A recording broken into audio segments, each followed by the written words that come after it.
Hi friends అందరికీ ముందుగా ఉగాది పండగ శుభాకాంక్షలు. ఈరోజు మేమైతే టెంపుల్కి వెళ్ళాం, సాయిబాబా టెంపుల్కి. ఉగాది పండగ ఎలాగో గురువారం రోజే వచ్చింది కదా, ఈరోజు నేను ఫాస్టింగ్.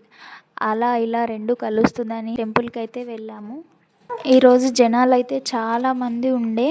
మేమైతే సాయిబాబా చుట్టూ 5 ప్రదక్షిణలు చేసి బాబాకి అయితే మొక్కుకున్నాం. ఉగాది పండుగ రోజు మీరు ఎవరైనా టెంపుల్కి వెళ్ళారా? అలా అయితే ఖచ్చితంగా కామెంట్ చేయండి. తీపి, చేదు, కారం, ఉప్పు, వగరు అన్నీ కలిస్తేనే ఉగాది పచ్చడి అంటారు కదా. అలాగే మన జీవితంలో కూడా కష్టాలు, సుఖాలు, బాధలు, మోసాలు ఇవన్నీ వస్తేనే మన జీవితం.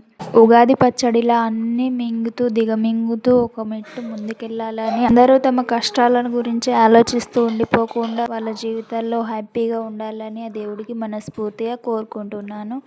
బాబా టెంపుల్ పక్కనే అందులోనే శివాలయం ఉంటుంది. ఆ శివునికి కూడా దర్శనం చేసుకున్నాం. శివయ్య అంటే నాకు చాలా అంటే చాలా ఇష్టం.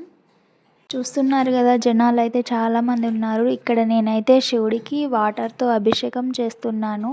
అయితే బాబా గారి దర్శనం కంప్లీట్ చేసుకున్నాం. శివాలయంలో శివుడికి అభిషేకం చేసాం. ప్రతి ఒక్కరూ ఉగాది పచ్చడిని ఈరోజు ఇంట్లో చేసుకొని వాళ్ళు కూడా ఇక్కడ వచ్చి తిన్నారు. నేనైతే ఇంట్లో ఉగాది పచ్చడినే ప్రిపేర్ చేయలేదు, ఎందుకంటే అది నాకు ప్రిపేర్ చేయడానికి రాదు, ఎప్పుడు చేయలేదు కూడా. బాబా టెంపుల్ దగ్గరే ఉగాది పచ్చడి అయితే తిన్నాం. దర్శనం అయితే చాలా బాగా జరిగింది. జనాలు ఎక్కువ మంది ఉన్నా సరే దర్శనం అయితే త్వరగానే అయిపోయింది. మీరు కూడా నాలా ఎవరైనా ఉగాది పచ్చడి ఇంట్లో ప్రిపేర్ చేసుకొని వాళ్ళు ఉన్నారా? అలా ఉంటే ఖచ్చితంగా కామెంట్ చేయండి. మా చిన్నోడు అండ్ మా హస్బెండ్ చూస్తున్నారు కదా, ప్రసాదం అయితే ఇక్కడ తింటున్నారు. అండ్ ఈ వీడియో నచ్చితే like, comment, share and subscribe చేసుకోండి. ఇక్కడ మేమైతే బైక్ పైన మళ్ళీ టెంపుల్లో దర్శనం అయిపోయాక రిటర్న్ హోమ్కి అయితే వెళ్తున్నాం. వన్స్ అగైన్ అందరికీ ఉగాది పండుగ శుభాకాంక్షలు. బాయ్.